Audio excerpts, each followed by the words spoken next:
کہ آرمینیا کی مسیحی تاریخ کو سمجھنا بڑا ضروری ہے۔ آرمینیا پہلی ریاست تھی جس نے مسیحی مذہب کو آفیشلی ایکسیپٹ کیا، یعنی کہ جو آفیشل ریلیجن کسی بھی اسٹیٹ کا ہے وہ سب سے پہلا کرسچن آفیشل ریلیجن جو ہے وہ آرمینیا نے اڈاپٹ کیا۔ تو یہ مسیحیوں کے لیے ایک بہت ہی اہم چیز ہے جاننا کہ پہلی ریاست جس نے مسیحیت کو اپنا آفیشلی مذہب ریکگنائز کیا، اسٹیٹ ریلیجن ریکگنائز کیا، وہ آرمینیا تھا۔ آرمینیا کی بڑی اہم مسیحی تاریخ ہے، کیونکہ یہاں خداوند یسوع مسیح کے 12 شاگردوں میں سے 2 شاگرد برتلمائی اور تدی، تھیڈیس اور بارتلمیو، یہ وہاں بنفس نفیس گئے اور وہاں انہوں نے انجیل کی منادی کی۔ تو آپ اسے اندازہ کریں کہ یہ خطہ مسیحیوں کے لیے یا مسیحیت کے لیے کتنی اہمیت کا حامل ہے کہ جہاں مسیح کے 2 شاگرد وہاں خود گئے اور انہوں نے مسیحیت کا پیغام اور انجیل کی منادی کی۔ ایک سیکنڈ کے لیے ڈاکٹر صاحب، قطع کلامی معاف، ابھی آپ نے فرمایا کہ مسیح یسوع کے 2 شاگرد خود آرمینیا کی جو سرزمین ہے وہاں پہ وہ تشریف لائے اور انہوں نے مسیح کا پیغام، کیا تھوڑا سا آپ اگر وضاحت کر دیں کہ یہ کون سے سن میں یہ وہاں پہ گئے تھے؟ مسیح یسوع جب زمین پہ تھے یہ اس وقت کی بات ہے یا بعد کی؟ یہ پہلی صدی عیسوی میں ہی، لیکن یہ خداوند یسوع مسیح کے آسمان پر چلے جانے کے بعد تقریباً 40ویں عیسوی میں، یعنی کہ پہلی صدی 40ویں میں یہ وہاں گئے اور وہاں ان کو شہید کیا گیا۔ جیسے کہ ہم جانتے ہیں کہ مسیح کے سارے شاگردوں کو ہی، جو 12 کے 12 شاگرد ماں سوائے یہودا اسکریوتی کے، کیونکہ وہ تو ظاہر ہم جانتے ہیں کہ اس نے پھانسی لے لی، تو یوحنا رسول جو پتمس میں تھے ان کے علاوہ باقی جو تمام شاگرد تھے انہوں نے شہادت پائی، اور بطلمائی اور تدی، یعنی کہ بارتلمیو انگلش میں جسے، اور تھیڈیس، یہ دونوں وہاں گئے اور انہوں نے وہاں مسیحیت کی منادی کی۔ تو یہ ہمارے لیے، مسیحیوں کے لیے، اس حوالے سے اگر دیکھا جائے تو آرمینیا بہت ہی اہمیت کا حامل ہے۔ اسی سے آگے میں بات چلاتا ہوا ہے، اس کے بعد کنگ ٹریڈیٹس III سوئم جو تھے، انہوں نے وہاں مسیحیت کی منادی کی، اور اس وقت کا جو بادشاہ تھا، کیونکہ پہلے آرمینیا یہ ایک پولیتھیسٹ اسٹیٹ تھی، یہ بت پرست اسٹیٹ تھی۔ جب یہاں یہ 2 شاگرد گئے، انہوں نے وہاں مسیحیت کی منادی کی، اور وہاں جو کنگ ٹریڈیٹس III تھا اس نے مسیحیت کو قبول کیا۔ اور اس کے علاوہ سینٹ گریگری کا بڑا رول ہے اسی دور میں، جب کنگ ٹریڈیٹس III سوئم نے مسیحیت کو قبول کیا تو وہ سینٹ گریگری کی محنت کی وجہ سے، لیکن اس سے پہلے وہاں 2 شاگرد جو ہیں وہ جا چکے تھے۔ اس کے علاوہ جو وہاں چرچز ہیں، جو قدیم چرچز ہیں، وہ یونیسکو کے حوالے سے اگر دیکھا جائے تو ان کو یونیسکو کی طرف سے پروٹیکشن ہے، جسے کہتے ہیں ہیریٹیج سائٹس قرار دیا گیا ہے۔ ان میں سے ایک چرچ بڑا اہم ہے، مسیحی تاریخ کے حوالے سے یہ جاننا بڑا ضروری ہے کہ ایک چرچ ہے جس کو اگر اس کا انگلش میں ترجمہ کیا جائے تو وہ بنتا ہے دا ڈسینٹ آف دا اونلی بیگاٹن سن، یہ جو ٹائٹل ہے اس کا اگر انگلش میں ترجمہ کیا جائے تو اس نام سے آرمینین زبان میں یہاں یہ ایک چرچ ہے، اور یہ بھی یونیسکو کی حوالے سے اس کو پروٹیکشن حاصل ہے۔ اس کے علاوہ اور بھی 3-4 بڑے اہم چرچز ہیں جو ان شاگردوں نے اور اس کے بعد جو سینٹس تھے وہاں انہوں نے قائم کی۔ ایک اور چیز بڑی ضروری ہے اس جگہ مینشن کرنی، کہ جو حضرت نوح کی کشتی تھی، اس کے بارے میں بھی یہی کہا جاتا ہے کہ وہ بھی ترکی اور آرمینیا کے اسی ایریے میں جا کے وہاں اس نے قیام کیا، وہاں ٹھہری۔ اور آپ اس سے اندازہ کریں کہ بائبل کے حوالے سے، مسیحیت کے حوالے سے یہ خطہ مسیحیوں کے لیے کس قدر اہمیت کا حامل ہے اور کس قدر عقیدت ہے اس خطے کے ساتھ مسیحیوں کو۔ تو اس طرح سے اگر دیکھا جائے تو آج کا جو کانفلکٹ ہے اس کو سمجھنے میں ذرا آسانی ہو جاتی ہے کہ مسیحیوں کے لیے اس کی جو ایک مذہبی رغبت ہے یا ہماری مذہبی شناخت ہے، اس کا اس خطے کے ساتھ کس قدر اہمیت کی حامل ہے۔ جی، تو اس میں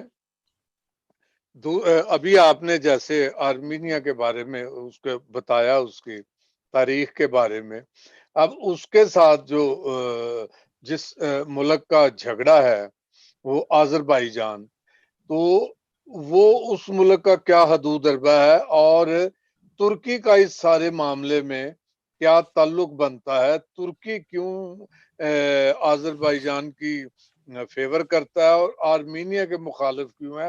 اگر ڈاکٹر اختر صاحب بتانا چاہیں تو وہ بھی ہمیں بتا سکتے ہیں، ادروائز آپ بتائیں.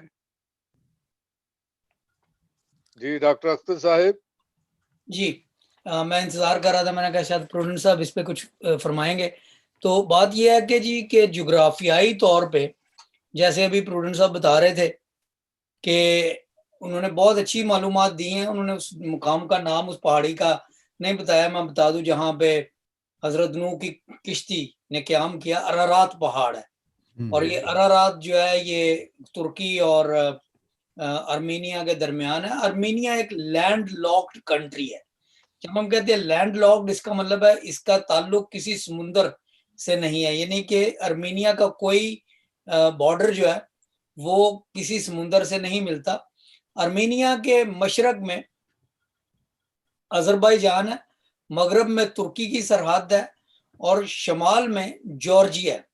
آذربائیجان کے شمال میں پھر اس طرح سے روس ہے اور جنوب میں ایران کی سرحدیں ملتی ہیں. لہٰذا اگر ہم اس کو جغرافیائی طور پہ دیکھیں تو جارجیا ایک کرسچن کنٹری ہے، اور اس کے بارے میں آگے چل کے ہم تھوڑا سا بتائیں گے کہ یہ جارجیا اور آذربائیجان ان کا آپس میں کیا تعلق ہے. تو ترکی اور آذربائیجان یہ دونوں مسلم ممالک ہیں. ایران بھی مسلم ملک ہے. آذربائیجان کے شمال میں رشیا ہے جو کمیونسٹ کنٹری تھا اور اب ڈیموکریٹک ہے، جو بھی اس کا سلسلہ چل رہا ہے. اور جارجیا ہے جو ایک آرتھوڈاکس کرسچن کمیونٹی ہے، کرسچن سٹیٹ ہے. اب بات یہ ہے کہ یہ بڑی لمبی گفتگو ہے، اور جیسے جیسے اس بات کو ہم آگے چلاتے ہیں تو یہ تنازع سامنے آتا جائے گا کہ جو علاقہ تنازع کا باعث بن رہا ہے، نگورنو قرباخ، یہ وہ علاقہ ہے جو اس وقت آذربائیجان کے اندر موجود ہے اور یہ آذربائیجان کی مغرب کی طرف ہے، اور یہ ارمینیا کی مشرق کی طرف ہے. یہاں پہ جو ضروری بات ہے وہ یہ ہے کہ وہاں پہ جتنے لوگ ہیں نگورنو قرباخ میں، وہ سب کے سب ایتھنک ارمینین ہیں. یعنی کہ یہ ارمینین لوگ ہیں جو اس خطے میں ہیں جس کو آذربائیجان اپنی ملکیت کہتا ہے. یہ کیوں کہتا ہے اس کی ابھی تھوڑی دیر میں ہم بات کریں گے. تو یہ ایک فروزن کانفلکٹ ہے. فروزن کانفلکٹ کا مطلب ہے کہ ایسی جستجو ہے جس کا کوئی حل ابھی تک نہیں نکلا، لیکن اس پہ لڑائی نہیں ہو رہی تھی. لوگ اپنی اپنی جگہ پہ بیٹھے تھے. ارمینیا کہہ رہا تھا یہ ہماری زمین ہے، اور اسی طریقے سے آذربائیجان کہہ رہا ہے یہ ہمارا علاقہ ہے. لیکن یہ صدیوں سے اسی طرح سے تھا.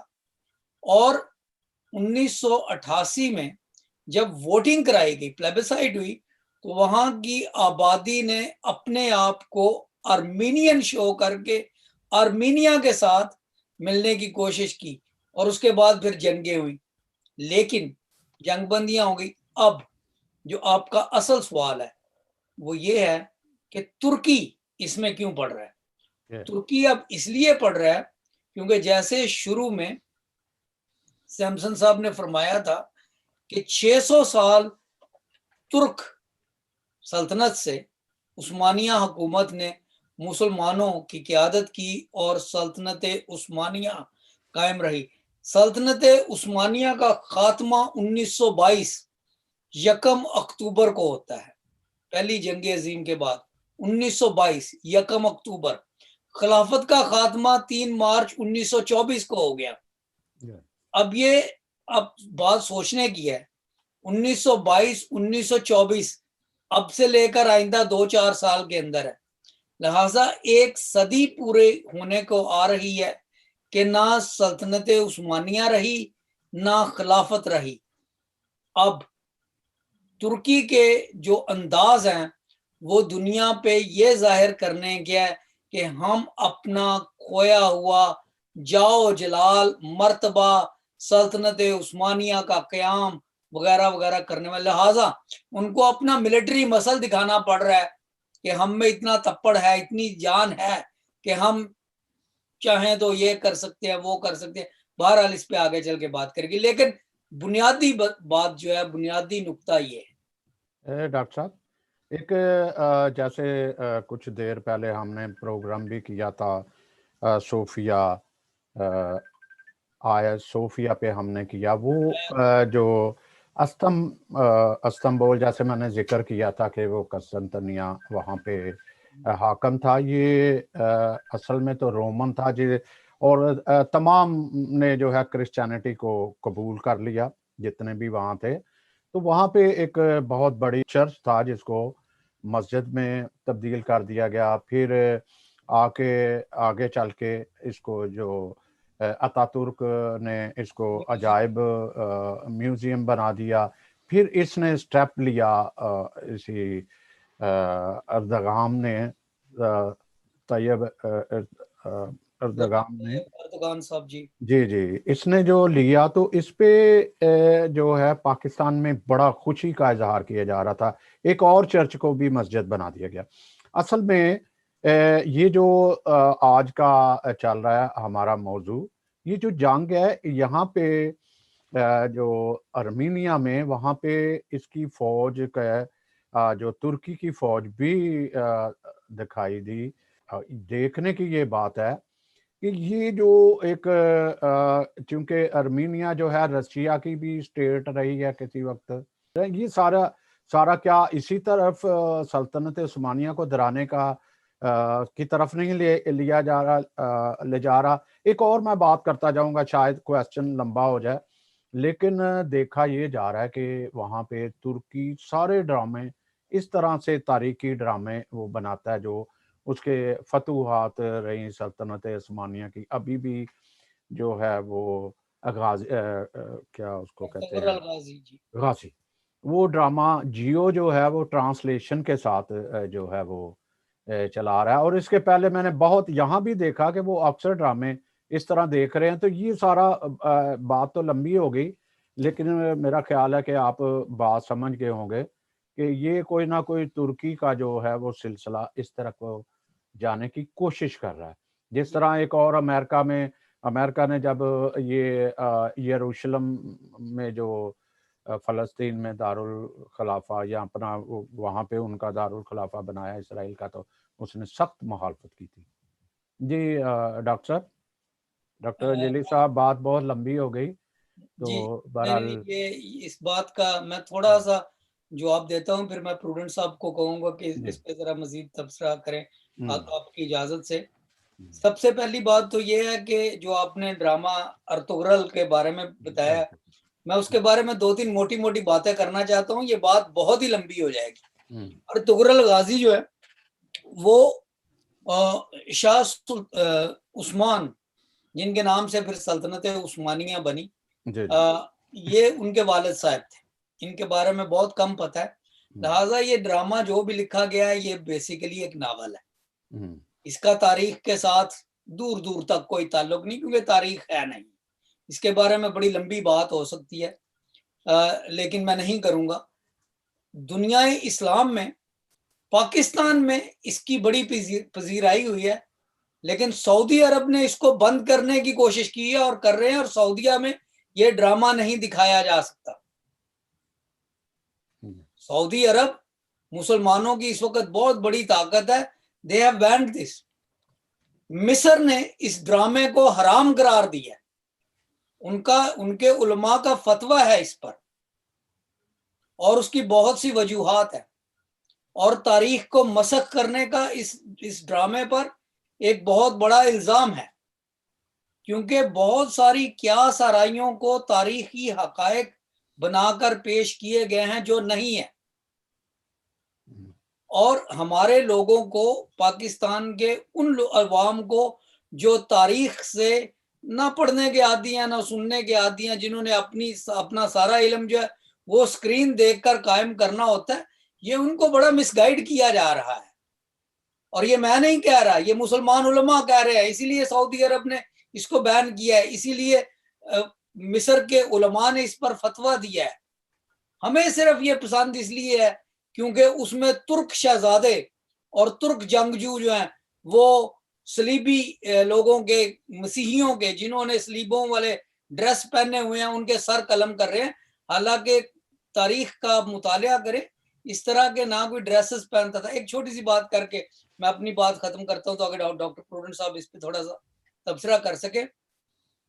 اس ڈرامے کی ایڈیٹنگ اور اس کی ٹرانسلیشن اتنی تاریخی طور پر غلط ہے کہ وہ جب آپس میں بات کر رہے ہیں کرسچنز, تو وہ کہہ رہے ہیں کہ وہ باقی عیسائی بستیاں اور عیسائی شہزادے, جب بھی مسیحی آپس میں بات کرتے ہیں ہم اپنے آپ کو عیسائی نہیں کہتے, اس کا صحیح ترجمہ مسیحی ہونا چاہیے. عیسائی ہمیں مسلمان کہتے ہیں, بالکل ویسے ہی جیسے پرانے زمانے میں مسلمانوں کو انگریز محمدن اور مورس کہتے تھے, لیکن کبھی مسلمان اپنے آپ کو نہ محمدن کہتے ہیں نہ مورس کہتے ہیں. لہٰذا جب وہ ڈائلاگ چل رہا ہوتا ہے تو بڑا ایک کرسچن ہوتے ہوئے مجھے لگ رہا ہوتا ہے کہ یہ کیا ہے, no Christian will be speaking like this. چلیں, تو یہ ہے آپ کے اس ڈرامے کی بات. پاکستان میں چونکہ اس میں ملٹری بیٹ ہے, جو اس کا تھیم سانگ ہے ارطغرل غازی ڈرامے کا یا فلم کا, جو اس میں ملٹری بیٹ ہے, جیسے ایک جنگی ترانہ ہوتا ہے, اور وہ بیٹ بڑی پسند آئی ہے پاکستانیوں کو, قتل و غارت پسند آئی ہے. بہرحال اس کو ہمارے لوگوں میں ذرا یہ تحقیق کرنے کا مادہ بہت کم ہے, انہوں نے پسند کیا, اچھی بات ہے. ڈاکٹر صاحب میں اگر یہاں پہ یہ کہتا جاؤں کہ اگر وہاں پہ انتہا پسندی وہاں پہ پاکستان میں آئی ہے تو انہوں نے بہت کردار ادا کیا ہے اس طرح کے ڈراموں نے. جیسے سلیم ایک تاریخ دان تھا, وہ لکھتے تھے. یہ اس طرح کے جو مواد ہے انتہا پسندی یا اپنے اسلامک ہیروز کو لاتے ہیں, اور اس کی نظر ہمارے اپنے بھی کرسچن ہوئے ہیں. ڈاکٹر پروڈنٹ صاحب, یہ آپ نے جنگ عظیم کے نتائج, اور جو میں ایک بات کر رہا تھا کہ ہر معاملے میں آذربائیجان کے ساتھ اس کے بڑے تجارتی جو ترکی کے بھی ہیں. اب دیکھو ترکی جو ہے وہ آپ کے بالکل لیفٹ ہینڈ میں ہے, اس کا بارڈر ہے ارمینیا کے ساتھ. اس کو ہوائی یا انڈر گراؤنڈ جو ہے پائپ لائنیں پہلے تھیں, وہ چلتا ہے بین الاقوامی جو یونائٹڈ سے. یہ یہاں کے بالکل ہٹ کے آذربائیجان ہے. اور آپ شروع میں تھوڑا سا وہ نہیں ہو پایا تھا, جنگ عظیم اول کے نتائج جو سارے تھے وہ, اور یہ سینیریو کو ذرا آپ کیسے لے رہے ہیں سب کچھ؟ اس میں سیمسن صاحب ہوا کچھ ایسے تھا کہ جب جنگ عظیم پہلی, اس کے بعد جب رشیا نے, روس نے اس خطے پہ اٹیک کیا تو آذربائیجان اور ارمینیا, ان کے حوالے سے جو کیا کہتے ہیں بٹرنس پیدا ہوئی, کڑواہٹ تعلقات میں پیدا ہوئی. اس میں توقع یہ کی جا رہی تھی, آذربائیجان توقع یہ کر رہا تھا کہ ارمینیا رشیا کے خلاف ان کا ساتھ دے کے لڑے گا. لیکن چونکہ ایک ریلیجس افیلیشن ارمینیا کی رشیا کے ساتھ بنتی تھی, انہوں نے ایسا نہ کیا. اور آج بھی ہم جانتے ہیں کہ رشیا کی وہاں جنگی چھاونی ارمینیا میں موجود ہے. لیکن ایک چیز یہاں بیان کرنا بڑا ضروری ہے. جب ڈاکٹر اختر بھی بیان کر رہے تھے سلطنت عثمانیہ کے حوالے سے, تو عام لوگ یہ نہیں جانتے کہ دنیا کی سب سے بڑی جو ہولوکاسٹ ہے وہ ہم سب جانتے ہیں کہ وہ اسرائیل کی ان کی ہوئی تھی, یہودیوں کی, ہٹلر کے ہاتھوں. لیکن جو دوسری سب سے بڑی ہولوکاسٹ ہوئی تھی وہ ارمینین لوگوں کی ہوئی تھی, ارمینیائی مسیحیوں کی ہوئی تھی. اس میں 1.5 ملین جو ہٹلر نے کی تھی ہولوکاسٹ, وہ تقریباً مور دین 3 ملین تھی. لیکن 1.5 ملین یہ سیکنڈ بگسٹ ہولوکاسٹ اس کو کہا جاتا ہے. 1.5 ملین یعنی کہ 10 لاکھ سے زیادہ مسیحی جو تھے یہ وہاں شہید کیے گئے.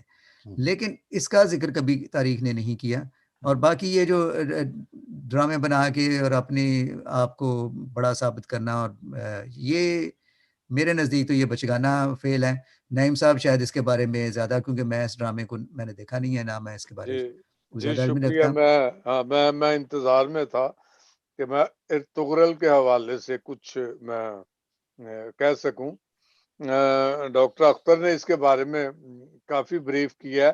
میں اس کے ایک اور پہلو پہ بات کرنا چاہتا ہوں کہ یہ کوئی بھی داستان ہو، کوئی بھی قصہ کہانی یا تاریخی واقعی ہم لے لیں، تو جب اس کو ڈراماٹائز کیا جاتا ہے تو اس میں وہ بالکل 100% وہ چیز نہیں رہتی.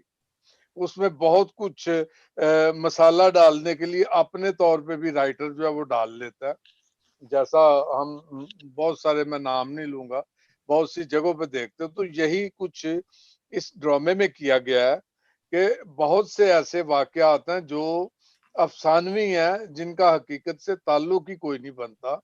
تو وہ کر کے تو جناب اس کو ترکی میں چلایا گیا. ٹھیک ہے، ترکی کی تو اب جیسا ڈاکٹر اختر نے ہمیں بتایا کہ یہ جو شخصیت ہے غازی ارطغرل، اس کے بارے میں تاریخ خاموش ہے، سوائے اس کے کہ منگولوں کے علاقے سے کوئی قبیلہ اٹھا اور وہ اناتولیا آیا اور وہاں سے پھر اس طرح انہوں نے ان کے ساتھ لڑنا شروع کیا وغیرہ وغیرہ. اس کے علاوہ کچھ نہیں ملتا. ہاں، ارطغرل کا جو بیٹا عثمان اول، جس نے سلطنت عثمانیہ کی اور خلافت کی بنیاد رکھی، وہ تھا. تو میں جو گزارش کرنا چاہتا ہوں وہ یہ ہے، پاکستان میں عمران خان صاحب ہمارے جو وزیر اعظم ہیں، ان کی خواہش کے مطابق یہ ڈرامہ جو ہے یہ پاکستان میں چلایا گیا، اور اس کے بغیر یہ سوچے ہوئے کہ اس کے کچھ منفی نتائج بھی آ سکتے ہیں، کیونکہ اس میں ایموشنل بہت کچھ ہے اسلام کے حوالے سے. اور جو ہمارے مسلم بھائی ہیں پاکستان میں، تو وہ کافی جذباتی اس معاملے میں ہوئے، اور مسیحوں انٹرنیٹ پہ اور ٹک ٹاک ایک جو ایپ ہے اس کے وہ تو بند ابھی کر دی ہے. تو اس میں بہت کچھ یہ کیا گیا، مسیحوں کے ساتھ ایک ناروا سلوک کی ٹک ٹاک بنائی گئی، ان کو ٹھڈے مارے گئے، پھر اس طرح کے واقعات اور بھی، اور کئی اور مسیحوں کے خلاف بھی یہ اس قسم کے واقعات. میرا صرف کہنے کا مقصد یہ ہے کہ جب اس قسم کی کوئی بات، آپ مسلمانوں کا حق ہے اپنی ہسٹری جاننے، ترکوں کا بھی حق ہے. اگر پاکستان حالانکہ بر صغیر کا خلافت سے دور دور تک کوئی تعلق ہی کوئی نہیں، سوائے اس کے کہ وہ پہلی جنگ عظیم میں یہ خلافت کوئی اس قسم کا واقعہ بر صغیر میں ہوا تھا، ادروائز سلطنت عثمانیہ کا کوئی تعلق بر صغیر کے ساتھ تھا ہی نہیں. ہمیں اگر دکھانے ہیں، پاکستان کو دکھانے ہیں، تو آپ اپنے ہیروز کے بعد محمد بن قاسم کے بارے میں ڈرامے بنائیں. آپ جناب محمود غزنوی کے بارے میں بتائیں لوگوں کو کہ وہ جب آئے انہوں نے کیا کیا. اس طرح جو اس خطے کے ہیں، پاکستان ہندوستان خطے کے جو ہیرو گزرے ہیں مسلمانوں کے، آپ ان کے بارے میں بتائیں. لیکن اگر آپ نے ارطغرل کا ڈرامہ چلایا پاکستان میں، تو یہ بھی آپ کا فرض تھا کہ آپ لوگوں کو گائیڈ بھی اپنے لوگوں کو کرتے کہ اس میں جذباتی ہونے کی کوئی بات نہیں، یہ صرف تاریخ سے آگاہی کے لیے یہ سب کچھ بتایا جا رہا ہے. تو اس طرح ہمارے لوگ جو ہیں وہ اس قسم کے جذباتی لوگ ہیں. میں بات کو ابھی ختم کرتا ہوں کہ جب صدام حسین بڑے عروج میں تھے تو ہمارے پاکستان میں لوگوں نے اپنے بچوں کے نام صدام حسین رکھنے شروع کر دیے. اسی طرح جب اسامہ بن لادن کا نام سامنے آیا تو بچوں کے نام اسامہ رکھنے شروع کر دیے. یقیناً ارطغرل کے بھی رکھے جاتے، لیکن یہ بولا ہی نہیں جاتا، اتنا مشکل نام ہے. تو میرا خیال اس وجہ سے پاکستان میں یہ نام نہیں رکھے جا رہے. تو میں یہ کہتا ہوں کہ ضرور تاریخ کو جاننا چاہیے، لیکن ایک طالب علم کی حیثیت سے تاریخ کا علم ہمیں بہت ضروری ہے. تاریخ جیسی بھی ہو، وہ واقعات گزر چکے ہیں، لیکن اس کا اثر، برا اثر خاص طور پہ آپ اپنی اقلیتوں کے ساتھ اس قسم کے واقعات نعیم صاحب، جی آپ کی بات کو میں تھوڑا سا بڑھاتا ہوں. یہ آپ جو ہے کہ سیاسی تجزیہ نگار بھی ہیں. گزشتہ دنوں سپریم کورٹ نے کہا عمران خان صاحب کو کہ آپ کس حیثیت سے، آپ تو تمام پاکستان کے تمام عوام کے وزیر اعظم ہیں. آپ جا کے پی ٹی آئی کے وکلا سے جا کے خطاب کر رہے ہیں یہ بجٹ کہاں سے آیا. ابھی چند دن پہلے وہ اسٹوڈنٹ سے خطاب کر رہے تھے, دوسروں کے سارے وہ اپنے قرآن پاک کی باتیں, ان کو علم کی باتیں نہیں بتا رہے, اس طرح کی باتیں جو ہے وہ بتا رہے تھے. تو افسوس تو ہوتا ہے کہ یورپ میں وہ ان کی ساری تعلیم ہوئی اور وہ طالبان کے ان پہ یہ الزام بھی تھا اور سارے کا سارا ان کا عمل دخل اسی طرح. خیر یہ باتیں ہوتی رہیں گی. ہم دوبارہ چلتے ہیں پروڈنٹ صاحب کی طرف ہی. تو یہ ایک تو تھوڑا سا ہم اسی کو دیکھتے ہیں کہ یہ جو سوویت یونین یا رشیا جو ایک بڑی اسٹیٹ تھی اس کے بکھرے ہو گئے, جس میں یہ آذربائیجان بھی ساتھ تھا, ارمینیا بھی اسٹیٹ تھی.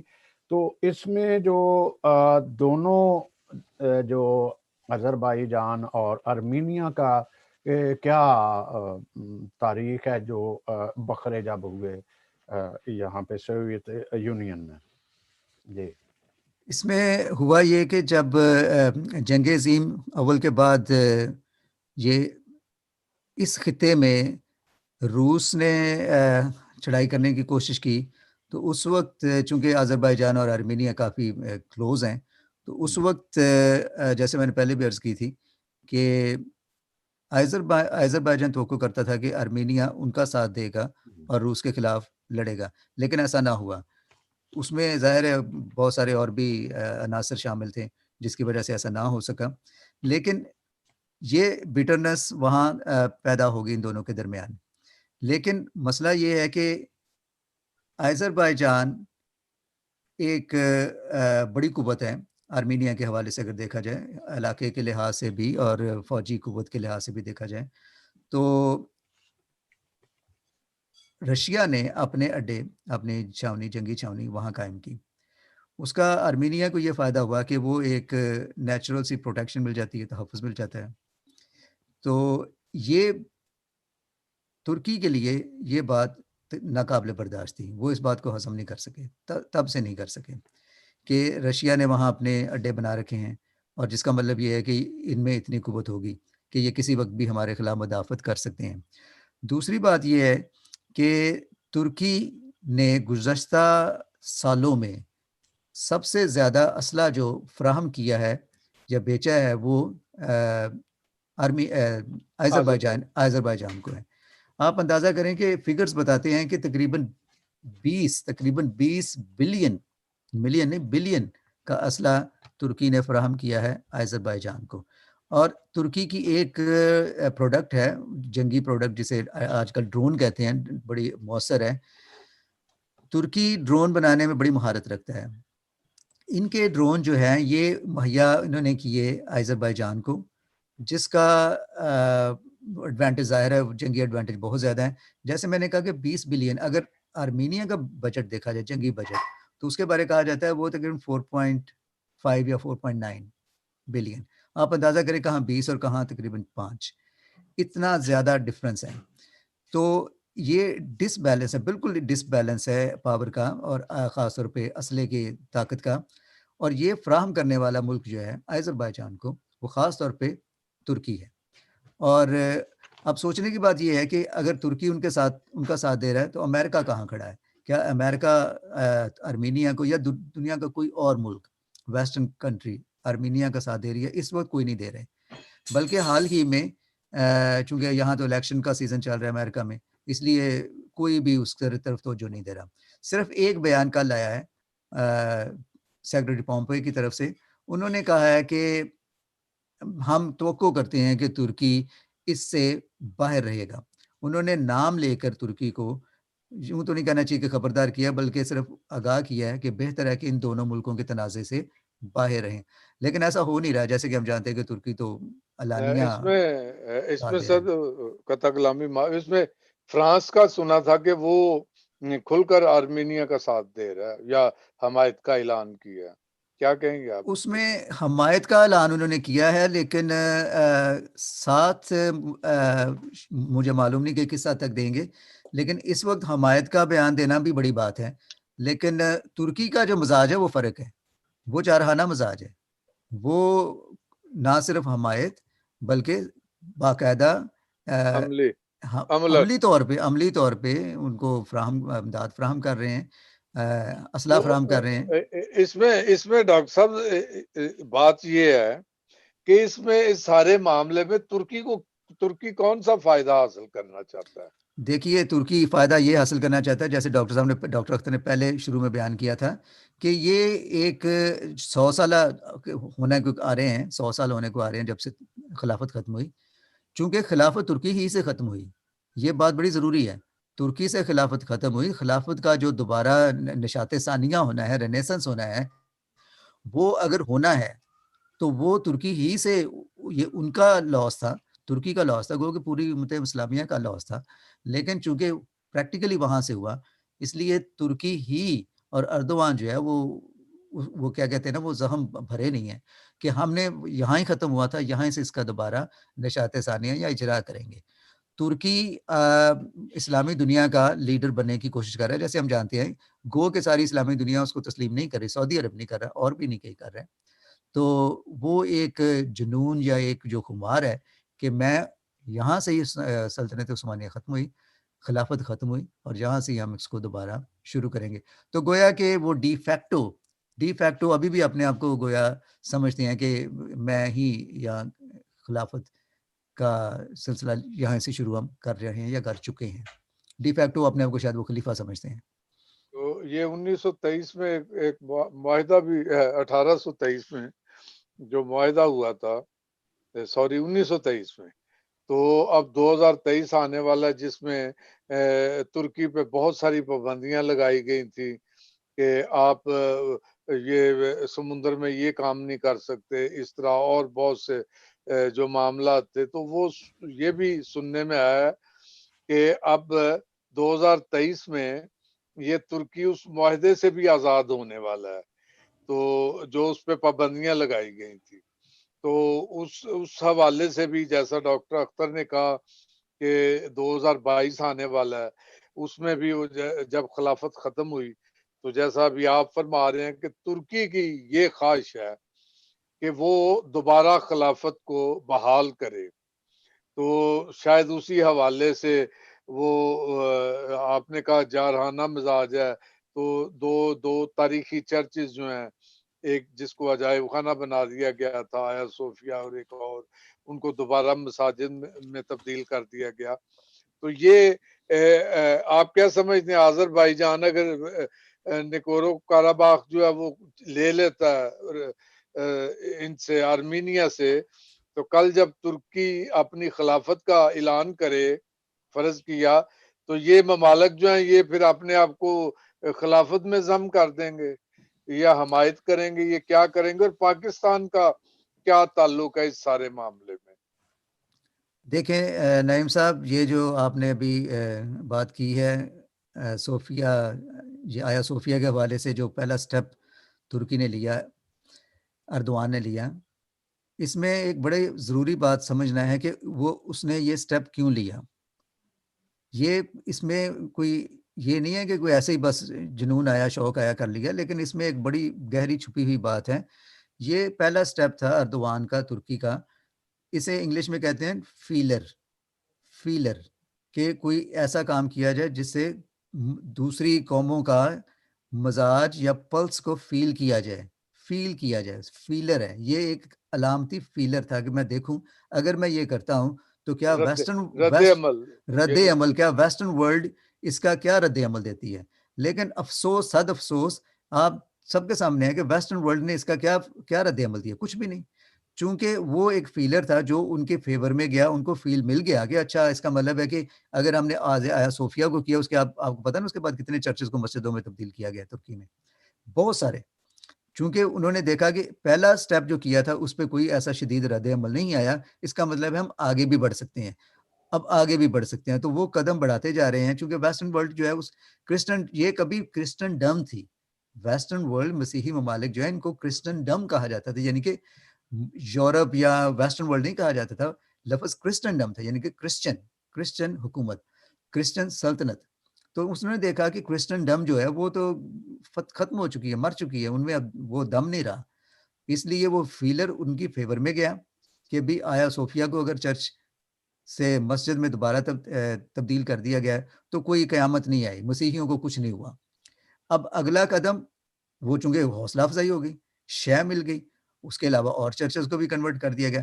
اگلا قدم انہوں نے یہ کیا کہ اب یہ کانفلکٹ، اب دیکھیں جو سیکرٹری پومپیو امریکہ میں انہوں نے کہا ہے کہ یہ ان کے الفاظ ہیں باقاعدہ، انہوں نے کہا ہے کہ یہ شے دے رہا ہے ترکی جو ہے، یہ اس معاملے کو بھڑکا رہا ہے. لفظ اردو میں جو ترجمہ کیا جا سکتا ہے نا، انسٹیگیٹ کیا جائے، بھڑکا رہا ہے. تو ممکن ہے کہ یہ سارے تنازع جو ابھی سر کھڑا کیا ہے اس کے پیچھے ترکی ہی کا ہاتھ ہو، کیونکہ جیسے میں نے پہلے کہا کہ ایک فیلر ان کی فیور میں چلا گیا ہے، اتنا بڑا قدم نے اٹھایا، آیا صوفیہ کو کنورٹ کیا. پوپ نے بھی سطحی طور پہ بات کر دی کہ یہ مذمت کرتے، مذمت کا کچھ فائدہ نہیں ہے، مذمت کرنے سے کیا ہوگا، مذمت کر سب نے مذمت کر دی، چپ کر کے بیٹھ گئے. ترکی کو اس سے حوصلہ مل گیا. اس کے بعد انہوں نے ٹروڈر صاحب میں آپ کی بات کو تھوڑا سا آگے بڑھاتا ہوں. نعیم صاحب، شام اور لیبیا اور دوسرے اس کے گرد میں ترکی کا ایک بہت بڑی مداخلت رہی ہے، کردوں کے ساتھ اس کی کشیدگی بڑی رہی ہے. پھر یہ روس، امریکہ، اسرائیل، یورپ یونین اور نیٹو کے ساتھ اس کے جو تعلقات ہیں بہت کشیدہ ہیں. آپ پتہ ہی ہے کہ اس نے یورپین یونین کا ممبر بننے کی کوشش کی، لیکن جو ترکی کو انہوں نے اسی وجہ سے جو ہے وہ یونین میں آنے نہیں دیا. اگر وہ یورپین یونین میں آتا تو شاید یہ کچھ اور ہی گل جو ہے وہ کھلاتا. تو اب جو ہے نا ہم جاتے ہیں ڈاکٹر انجیلی صاحب سے. ڈاکٹر انجیلی صاحب، یہ تھوڑا سا اس کی تھوڑی اور وضاحت کریں کہ ہم تھوڑا سا نکل جائیں گے، اس سے ہٹ نہ جائیں اپنے ٹاپک سے. کون سے انجیلی صاحب ذرا یہ بھی ڈاکٹر اختر انجیلی صاحب سے. جی ڈاکٹر اختر انجیلی صاحب سے بھی بات کروں گا کہ ایک تو ارمینیا جو ہے وہ توپ خانے میں یا کینن میں جو ہے بڑے ماہر تھے توپ خانے میں. یہ سارا اس کا جو ایک کہہ لیں زوال کہہ لیں یا ترکی مداخلت کر رہا ہے، اس کا مطلب ہے وہ کمزور سمجھ رہا ہے کہ اس کا نقصان بھی کتنا ہوا، کتنا ابھی پہلے بھی جو ایک ہولو کاسٹ ہوئی اس میں جو ہے 1.5 جو ہیں 15 لاکھ جو ہے وہ اس کے بندے جو ہے مرے، اور اب بھی جنگ میں جو ہے کافی اس کی جو ہے وہ ہلاکتیں وہاں ہوئی. تو یہ سارا تھوڑی سی اس کی آپ وضاحت کیجئے گا اس کو ذرا کہ کیسے آپ ٹاپک کو تھوڑا لوگوں کو سمجھنے میں تھوڑا سا ایزی ہو جائے. سیمسن صاحب، سب سے پہلے تو میں ایک دو باتیں کرنا چاہتا ہوں. ڈاکٹر پروڈنٹ کی گفتگو میں تھوڑا سا اضافہ کرنا چاہتا ہوں جی. اور انہوں نے بڑی مفصل باتیں کی ہیں. میں جو اضافہ کرنا چاہتا ہوں وہ یہ ہے کہ جب ہم بات کر رہے تھے کہ مغربی ممالک نے اردوغان کو کچھ نہیں کہا سوائے پمپیو کے، اور لیکن فرانس کے صدر جو ہیں ایمانوئل میکرون، انہوں نے ان کی سرزنش کی ہے اس طرح سے کہ دیکھیں 30 ممالک ہیں جو نیٹو کے ممبر ہیں. یہ الائنس ہے شمالی ممالک کا رشیا کے خلاف، یا کوئی بھی اگر آفت آئے تو یہ اچھا ان 30 میں صرف ایک مسلمان ملک ہے اور وہ ترکی ہے. اور یہ جو حرکتیں اب ترکی کر رہا ہے یہ نیٹو کے اصولوں کے خلاف ہیں. بالکل بالکل. کوئی نیٹو کا ملک بغیر دیگر ممالک سے صلاح مشورہ کیے کسی دوسرے ملک کو اس طرح کی جنگی امداد نہیں دے سکتا جس سے جنگ بھڑک کر نیٹو کے دیگر ممالک کو اپنی لپیٹ میں لے لے.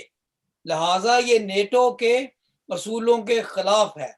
میں ڈیٹیل میں جائے بغیر صرف یہ کہنا چاہتا ہوں کہ ایمانوئل میکرون نے اس بات کو یہ کہا ہے، اس لیے انہوں نے ترکی کی بھی سرزنش کی ہے اور انہوں نے نیٹو کو بھی کہا ہے کہ نیٹو از، اور یہ میں ان کے الفاظ استعمال کر رہا ہوں، NATO is now a brain dead organization.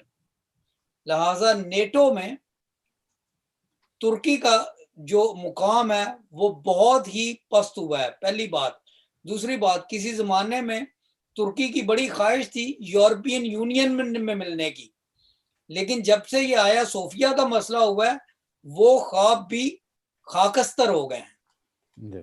ان حالات کے بعد ترکی کیا ایک اپنا عزم بن گیا، ان کا ایک اپنا ایک نئی سمت مل گئی ہے کہ ہم امت مسلمہ کے لیے، جیسے ڈاکٹر پروڈن کہہ رہے تھے کہ دوبارہ ہم جہاں پہ ڈوبے ہیں ہم وہیں سے ابھریں گے. لہٰذا ہم مسلم امت کی یہاں سے رہبری کریں گے، خلافت یہیں پہ قائم ہوگی. حالانکہ اس میں پرابلم یہ ہے کہ اس وقت 3-4 سینٹرز ہیں مسلمانوں کے. شیعہ لوگوں کا سینٹر ایران ہے، سنیوں کا یہ ہے، اور جو احمدی مسلمان ہیں وہ خیر پاکستان انہیں مسلمان مانتے نہیں، ان کا کوئی اور سینٹر ہے. تو یہ سارا کچھ بکھرا ہوا ہے. پاکستان کی جو بد نصیبی کہہ لیں یا ان کی جو سوچ ہے وہ اتنی دور رس نہیں ہے، وہ کوئی بھی اس طرح کا شوشہ آتا ہے وہ اس کے پیچھے بھاگ پڑتے ہیں. میں اپنے اصل سوال کی طرف آتا ہوں ایک چھوٹا سا حوالہ دینے کے بعد. پاکستان میں اکثر لوگوں کو تاریخ کا کوئی پتہ نہیں، اور میں صرف کرسچنز کی بات نہیں کر رہا، میں مسلمانوں کی بات کر رہا ہوں. اس لیے کیونکہ جو تاریخ انہوں نے پڑھی ہے اپنا مسلمانوں نے، اکثر وہ ناولوں کی صورت میں ہے. اور اس میں بہت بڑا کردار ہے ایک رائٹر کا جس کا صحیح نام شریف حسین تھا لیکن وہ مشہور ہوئے، نسیم حجازی کے نام. اور ان کے اتنے زیادہ ناول ہیں جو میں نے بھی ہائی سکول میں پڑھے تھے، محمد بن قاسم، خاک و خون، آخری چٹان، آخری مارکا، گمشدہ قافلے، یوسف بن تاشفین اور وغیرہ وغیرہ بہت زیادہ. اچھا، وہ جب ناول لکھتے ہیں تو وہ ایسے لگتا ہے جیسے وہ تاریخ لکھ رہے ہیں، حالانکہ وہ تاریخ نہیں ہوتی، وہ ناول کیا سرائیاں ہیں. جب تک میں ہائی سکول میں تھا اس وقت ان کی رائٹنگز کو نصاب کا حصہ نہیں بنایا گیا، لیکن اب مجھے پتا ہے کہ ان کے جو اقتباسات ہیں ان کے ناولوں کے، وہ ہماری 9ویں 10ویں کی اردو کی کتاب میں ہے. اچھی بات ہے، بہت اچھی اردو لکھتے ہیں، بہت اچھی ناول نگاری کرتے ہیں، لیکن تاریخ کا اس کا دور دور سے کوئی تعلق نہیں ہوتا، اور لوگ سوچتے ہیں یہ تاریخ ہے. بالکل وہی سلسلہ جیسے اب ارطغرل غازی ڈرامہ ہے، اس کا تاریخ سے کوئی تعلق نہیں. بات یہ ہے کہ ارمینیا میں جو کچھ اب ہو رہا ہے ترکی کی طرف سے، اور دنیا کو یہ باور کرانے کی کوشش کی جا رہی ہے کہ ہم پھر اسی مقام پہ آئیں گے، اسی طرح سے آئیں گے جس طرح سے وہ ڈاکٹر علامہ اقبال کے بھی بعض اشعار اسی طرح کے ہوتے ہیں. ماضی کی جو ہوتی ہے شان رفتہ، اس کو یاد، ان کی ایک دعا ہے یا رب دل مسلم کو وہ زندہ تمنا دے. تو اس میں ایک شعر یہ بھی ہے، بھٹکے ہوئے آہو کو پھر سوئے حرم لے چل، اس شہر کے خوگر کو پھر وسعت صحرا دے. اور ہم لوگ پاکستان میں گاتے ہیں، مسلمان کرسچن سبھی گاتے ہیں. اس طرح کی چیزیں جذبات بھڑکاتی ہیں، اور ہونا چاہیے. قوموں کو اکٹھا کرنے کے لیے کوئی وجوہات ہونی چاہیے، یہ بالکل جائز ہے. مسیحیوں کو اکٹھا ہونا چاہیے، مسلمانوں کو اکٹھا ہونا چاہیے، ہندوؤں کو. لیکن سوچنے کی بات یہ ہے آن واٹ گراؤنڈز، اس میں سچائی کتنی ہے، اس میں دیانت کتنی ہے، اس میں کتنی صداقت ہے. ایک چھوٹی سی مماثلت میں پیدا کرنا چاہتا ہوں. جب 1988 میں وہاں پر نگورنو قرباخ میں ووٹ لیا گیا، پلبسائٹ کی گئی، تو انہوں نے کہا ہم ارمینیا کے ساتھ ملنا چاہتے ہیں. تو میرے لحاظ سے بات وہاں ختم ہو جانی چاہیے تھی. آبادی کہہ رہی ہے کہ ہم فلاں ملک کے ہیں، ہم وہاں کے ہیں، ہم ان کے ساتھ ملنا چاہتے ہیں. یہ کوئی مورل ایکولنس نہیں ہے جو میں بات کرنے لگا ہوں، لیکن اس کو ذرا بیک گراؤنڈ میں سوچنا ضرور چاہیے. ہم چاہتے ہیں کہ کشمیر والوں سے پوچھیں کہ وہ انڈیا سے ملنا چاہتے ہیں یا پاکستان سے، اور اگر وہ کہیں جی ہم پاکستان سے، تو بات ختم ہو گئی. this is a mirror image of that. جو مسئلہ جو لوگ کہتے ہیں آذربائیجان کا حصہ ہے وہ ایریا نگورنو کاراباخ، تو میں ان سے پوچھتا ہوں کون کہتا ہے؟ وہ جی جوزف سٹالن نے جب لائنیں لگائی تھی تو اس وقت رشیا نے جب سٹیٹس بنائے تھے تو وہ سٹیٹ جو ہے اس میں وہ علاقہ آذربائیجان کا تھا. یہ 22 کی بات ہے اور وہ آرمینیا میں نہیں تھا. بھائی بات سنیں، اگر آپ نے رشیا کی لائنوں کا ہی کرنا ہے ذکر تو افغانستان تو رشیا نے اپنے ایریا میں کر لیا ہوا تھا. دیکھیں آپ کسی جابر کسی ڈکٹیٹر کی لائنیں لگانے سے ملکوں کی تقسیم نہیں کر سکتے. آپ وہاں کے لوگوں کو پوچھیں کہ وہ کیا ہیں، وہ ارمینین ہے یا آذربائیجانی ہے؟ وہ آذربائیجان کے ساتھ ملنا چاہتے ہیں کہ ارمینیا کے ساتھ ملنا چاہتے ہیں؟ کشمیر کے ساتھ کشمیریوں سے پوچھے کس سے ملنا چاہتے ہیں. جو لوگوں کا فیصلہ ہے وہ ہونا چاہیے.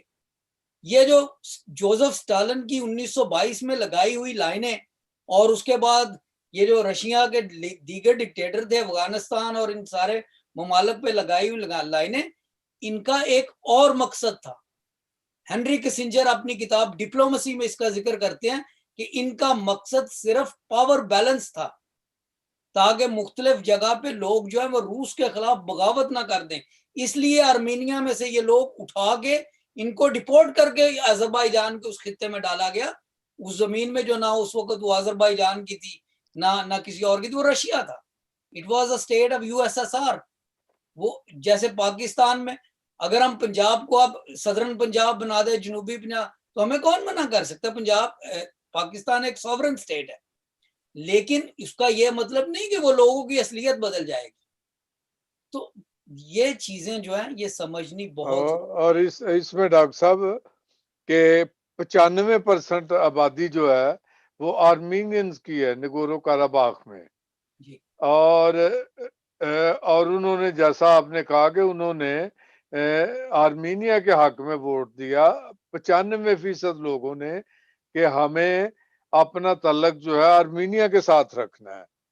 تو اس کے بعد تو باقی بھی سارا کچھ زبردستی کے زمرے میں آئے گا.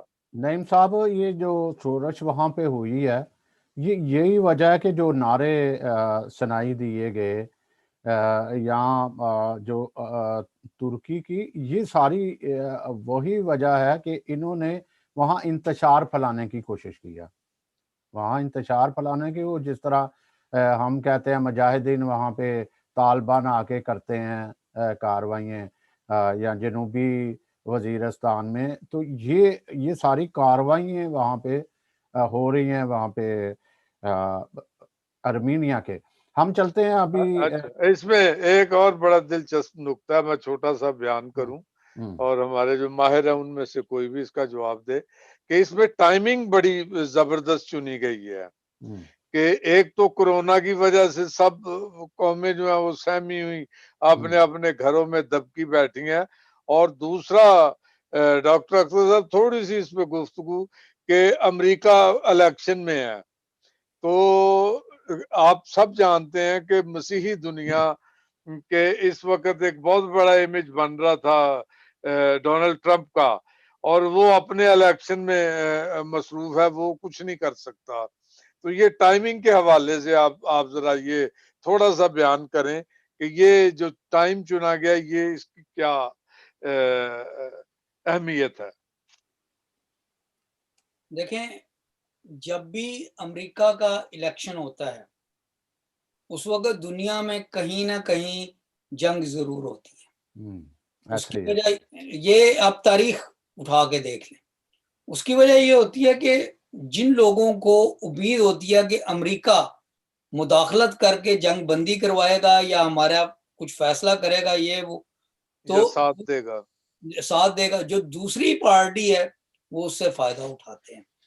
اور یہ جو ترکی نے اپنی طرف سے بڑا ایک مناسب وقت چنا ہے، دیکھیں یہ مناسب وقت نہیں ہے اس لیے کیونکہ آگے چل کے اگر وقت ہوا تو میں یو کے کا اس کے بارے میں تھوڑا سا ذکر کروں گا کہ یو کے کا ہمارا یونائٹڈ کنگڈم کا اس پورے سلسلے میں کیا رول ہے. یہ مناسب وقت نہیں ہے.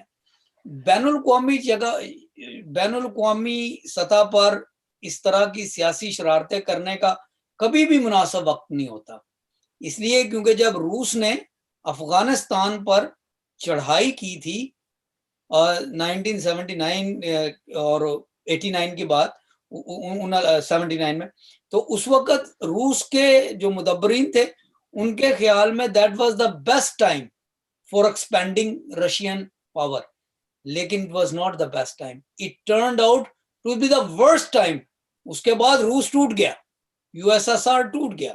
اسی طرح سے جب ہٹلر نے 1939 میں پولینڈ کے اوپر حملہ کیا اور اس نے یہ کہا کہ this is the best time, it turned out to be his demise. یہ مس کیلکولیشنز ہوتی ہیں, تاریخی مس کیلکولیشنز ہیں, اور میرے خیال میں اس وقت ترکی جو ہے وہ بہت بڑی تاریخی مس کیلکولیشن کر رہا ہے, اور ان کو شے کہاں سے مل رہی ہے. سعودی تو ان کے فیور میں نہیں ہے, ایرانین بھی چپ ہے, مصر بھی ان کے ساتھ ان کے صحیح تعلقات نہیں ہیں. یہ چھوٹے مسلمان ممالک ہیں. اب لوگ کہیں گے جی پاکستان چھوٹا مسلمان ملک کیسے ہے, وہ تو اٹامک انرجی ہے. اٹامک پاور ہونا ایک اور بات ہے, اکنامیکل پاور ہونا ایک اور بات ہے. جب جنگوں میں اپنے آپ کو قائم رکھنا پڑتا ہے تو your economy matters, it's not only whether you got nuclear weapons or not. تو بہت ساری چیزیں ڈاکٹر صاحب چونکہ وقت تیزی سے بڑھتا جا رہا ہے, آپ جو برطانیہ کا کردار رہا ہے ارمینیا کے یہ سارے پہلے سے بھی پہلی جنگ عظیم اور اب تک, وہ اس کی ذرا وضاحت کریں کیونکہ وقت 1 گھنٹہ کچھ منٹ اوپر ہو گئے ہیں. تو آپ کریں, پھر ہم ڈاکٹر پروڈنس صاحب کے طرف چلتے ہیں. ڈاکٹر اختر انجلی صاحب, میں تو چاہ رہا تھا کہ امریکہ والوں سے یہ کویسچن کروں کیونکہ آپ برطانیہ میں بیٹھے ہوئے ہیں اور برطانیہ کی تاریخ کو زیادہ میرا خیال ہے, لیکن دونوں ہی آپ انجیلی بردرز ایک بڑے عالم فاضل ہو. تو میرا خیال ہے ڈاکٹر اختر انجیلی صاحب, آپ ہی یہ جو برٹش کا کردار رہا, یہ کیا کردار رہا ان کے دیکھیں, سارے؟ سب سے پہلی بات تو میں آپ کو بتانا چاہتا ہوں کہ ہمارے جو موجودہ وزیر اعظم ہیں جولائی 24 2019 میں الیکٹ ہوئے, بورس جانسن صاحب, یہ یو کے وزیر اعظم ہیں. ان کے پردادا جو تھے علی کمال بے, وہ عثمانیہ سلطنت کے اس وقت انٹیریئر منسٹر تھے ترکی میں. تو بورس جانسن کے پردادا جو تھے, میں ان کا نام پھر بتا رہا ہوں, علی کمال بے, یہ ایک ترکی تھے, صحافی تھے, اخباری ایڈیٹر تھے, اور اس کے بعد یہ آٹومن امپائر میں سلطنت عثمانیہ میں انٹیریئر منسٹر تھے. اور اس کے بعد انہوں نے شادی جس عورت سے کی اس کا سرنیم جانسن تھا, لہٰذا ان کے ایک جو بیٹا ہوا, میں سب کی بات نہیں کرتا وقت کم ہے, اس کا نام عثمان ولفرڈ, اور بے کی بجائے اس نے جانسن رکھا اپنی ماں کے نام پہ, مٹرنل سرنیم پہ. عثمان ولفرڈ جانسن کا بیٹا تھا سٹینلی جانسن. سٹینلی جانسن جو ہیں وہ باپ ہے والد محترم ہے جناب بورس جانسن صاحب. تو بورس جانسن صاحب جو ہیں یہ دراصل جب یہاں پہ الیکٹ ہوئے تھے تو ترک اخباروں نے لکھا تھا an Ottoman prince the prime minister of British Empire. اس طرح کے بہت سی باتیں آئی تھی. میں آپ کو بتانا چاہتا ہوں کہ علی کمال بے جو پردادا تھے Boris Johnson prime minister of you کے, جب انہیں وزارت دی گئی تو انہوں نے اس قتل و غارت کے بارے میں, اس جینوسائیڈ کے بارے میں, اس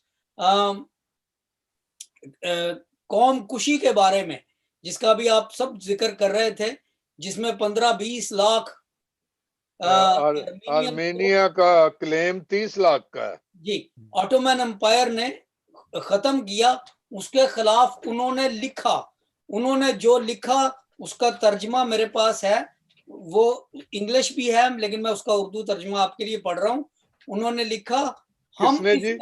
یہ بورس جانسن کے پردادا نے؟ جی اچھا جی. علی کمال بے وہ لکھتے ہیں ہم اس قتل و غارت کا الزام آرمینین لوگوں پر لگانے کی کوشش نہ کریں. ہمیں یہ سوچ کر خود ستائی نہیں کرنی چاہیے کہ شاید دنیا والے بے وقوف ہیں. ہم نے ان لوگوں کی جائیدادوں پر قبضہ کیا ہے جنہیں ہم نے وطن بدر کر کے ان کو قتل و غارت کا نشانہ بنایا ہے. یہ تاریخی لحاظ سے ایک جرم واحد ہے جس کے ہم مرتکب ہوئے ہیں اور یہ ایک ایسا جرم ہے جس کے سامنے دنیا کانپ اٹھتی ہے. This is in history books. I can provide the reference. اور اس آرٹیکل لکھنے کی بورس جانسن صاحب کے پردادا کو کیا سزا ملی؟ انہیں ایک حجام کی دکان سے اٹھا لیا گیا, انہیں پتھراؤ کر کے قتل کیا گیا. یہ چیزیں میں آن ریکارڈ کہہ رہا ہوں. اور اس کے بعد جب انہیں مار دیا گیا انہیں شہر سے باہر لٹکایا گیا اور ان کے اوپر ایک کتبہ لگا دیا گیا آرتن کمال. آرتن لفظ جو ہے یہ آرمینین نام ہے, بہت عام نام ہے, جیسے کوریا میں کم عام نام ہے, پاکستان میں خان ہے. تو آرتن کمال یعنی کہ آرتن کمال تم آرمینین ہو, تم نے آرمینین کے حق میں بیان دیا ہے حالانکہ تم آٹومن امپائر کے انٹیریئر منسٹر ہو. یہ ان کی فیملی ہسٹری میں شامل ہے, یہ یورپ کی ہسٹری میں شامل ہے, یہ ترکی کی ہسٹری میں شامل ہے. اس کو کوئی ڈینائی نہیں کر سکتا. اور جہاں تک ترکوں کی بات ہے وہاں پر آج بھی Turkish penal code article number 103 میں اگر آپ ترکی میں اس قتل و غارت کا, اس جینوسائیڈ کا ذکر کریں گے تو یو ول بی اریسٹڈ.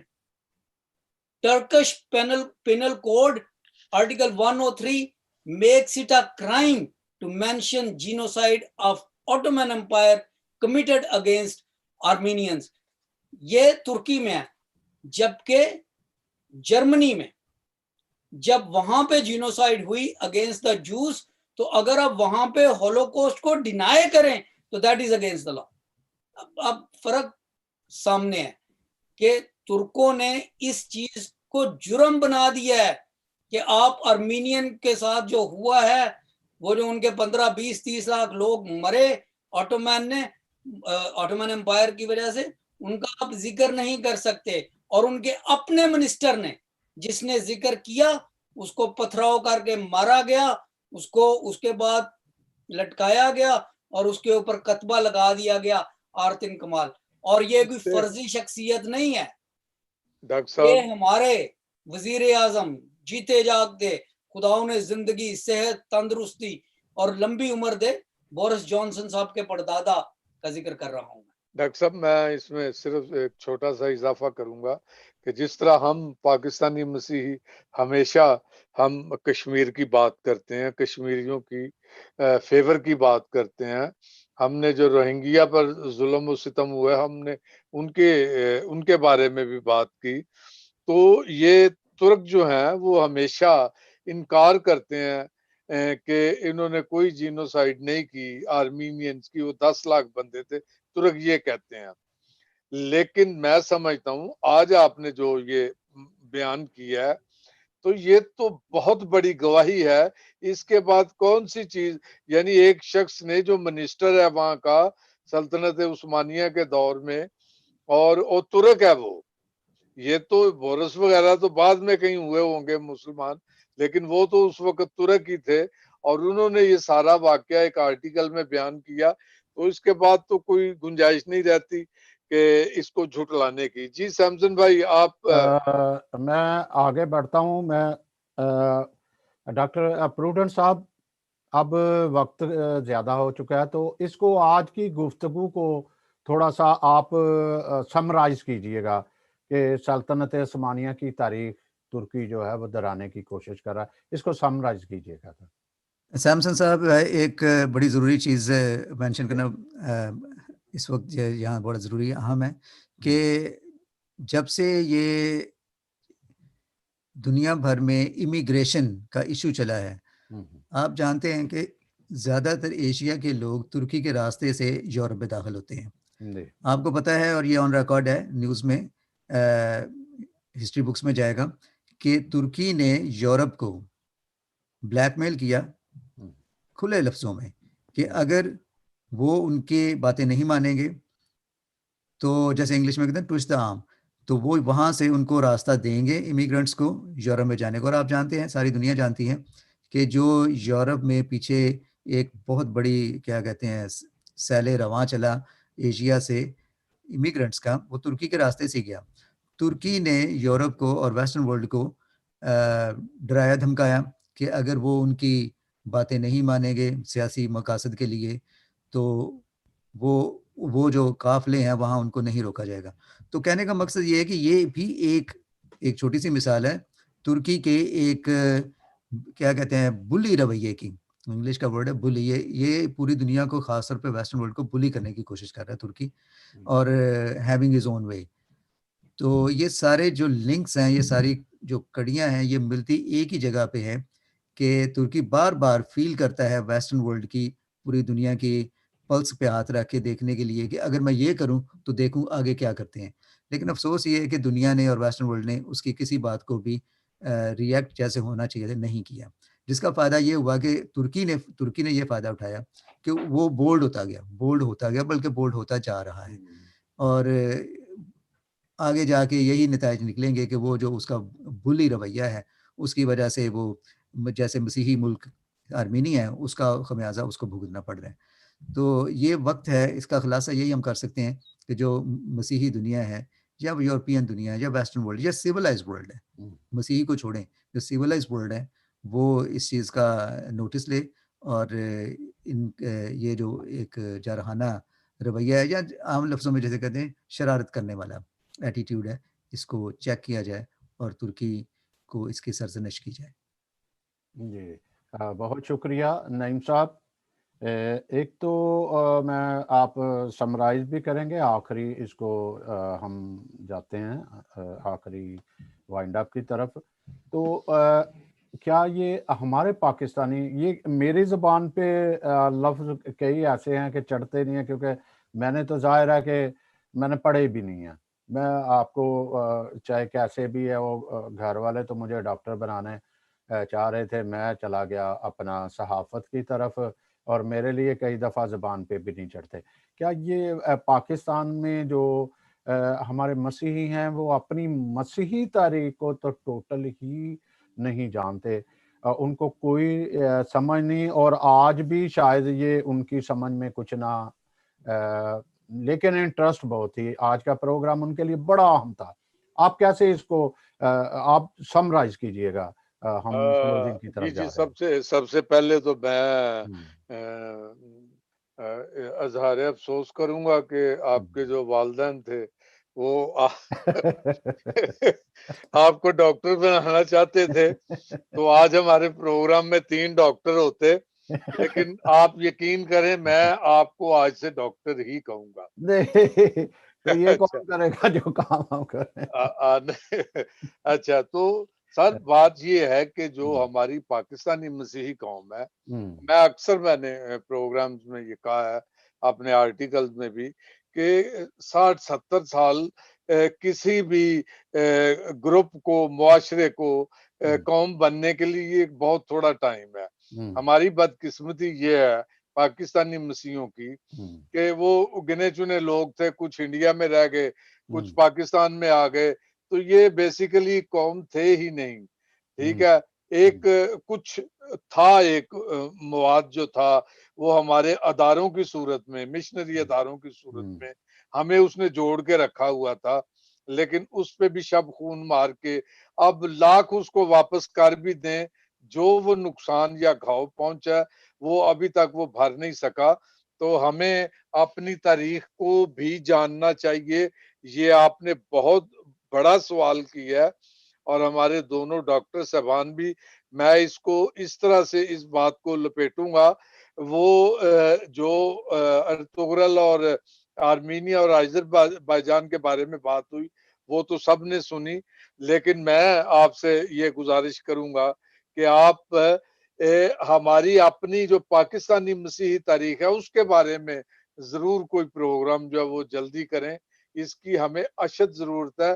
اور اسی سے ہم میں بھی کوئی اتفاق پیدا ہوگا. جی شکریہ صاحب. جی ڈاکٹر صاحب، ڈاکٹر اختر انجلی صاحب، اور سوری ہمارے ساتھ دونوں ہی ڈاکٹر اور اتفاق سے دونوں ہی انجیلی گھرانے کے کیا کہتے ہیں سپوت ہیں ہمارے ساتھ. جی تو جی ڈاکٹر اختر انجلی صاحب آج آپ ساری گفتگو کو سمرائز کیجئے گا تاکہ تشنگی بھی ہماری کمپلیٹ ہو جائے اور یہ ٹاپک کے ساتھ بھی جو انصاف کہتے ہیں وہ ہو جائے. شکریہ. دیکھیں سیمسن صاحب، آپ کا بہت بہت شکریہ ہمیں انوائٹ کرنے کے لیے اس پروگرام میں. انجیلی میڈیا کی طرف سے یہ ہمارے لیے فخر کی بات ہے کہ ہمیں Newcastle Christian network والے اتنے اس قدر عزت افزائی دیتے ہیں کہ ہمیں اپنے ساتھ ملا کے آپ ہمارے ایڈوائزر بھی ہیں، یہ بھی ساتھ کرتے جائیں. وہ ہمارے نعیم صاحب ہمارے تجزیہ نگار بھی ہیں. میں سر اس ساری گفتگو کو میں ان الفاظ میں بند کرنا چاہتا ہوں. دیکھیں، تاریخ حقائق کا ایک مجموعہ ہے، ہم اسے مسخ نہیں کر سکتے. اور اگر ہم اخلاقیات، ایتھکس اور ٹروتھ، سچائی کو بھلا کر کسی بھی قوم کا ساتھ دیں، چاہے وہ مسیحی قوم ہو، چاہے وہ ہندو ہو، مسلمان ہو، یہودی ہو، کوئی بھی ہو، تو اس کا نتیجہ جو ہے وہ ہمیشہ ہمارے خلاف نکلے گا. Truth is very powerful. Pakistan میں ایک مسئلہ یہ ہے کہ، اور کے عزیز کی کتاب کا یہ ٹائٹل بھی ہے مرڈر آف ہسٹری. ہم نے جب بھی تاریخ لکھی ہے ہم نے اس کا قتل کر دیا تاکہ لوگوں کو بات پسند آئے. دیکھیں، ایسے کبھی نہیں ہوتا. پاکستان میرا ملک ہے، پاکستانی لوگ میرے لوگ ہیں. میں چاہتا ہوں کہ وہ دن دگنی رات چگنی ترقی کریں، کشمیر پاکستان کو ملے، کیونکہ کشمیری لوگ چاہتے ہیں. اسی طرح سے نگورنو قرباخ ان لوگوں کو ملے جہاں وہ جانا چاہتے ہیں. لوگوں کی اپنی ول اور ان کی اپنے جو طاقت کے جذبات ہیں ان کی قدر ہونی چاہیے. اس دنیا میں زمین کا کوئی مقصد نہیں ہے، انسانوں کی قدر ہے. انسانوں کی قدر کرنا سیکھیں، سچائی کی قدر کرنا سیکھیں. تاریخ پڑھیں تاریخ کے طور پر، ناول پڑھیں ناول کے طور پر. ارطغرل دیکھیں، ڈرامہ ہے، وہ انٹرٹینمنٹ ہے، وہ ہسٹری نہیں ہے. نسیم حجازی کی کتابیں جو ہیں وہ ناولز ہیں، لٹریچر ہے، ہسٹری نہیں ہے. اور پاکستان کو یہ بات سمجھنی پڑے گی کہ ہم ناولوں پر اور ڈراموں پر اپنی زندگی کا محور نہیں بنا سکتے. حقائق ایک اور چیز ہے.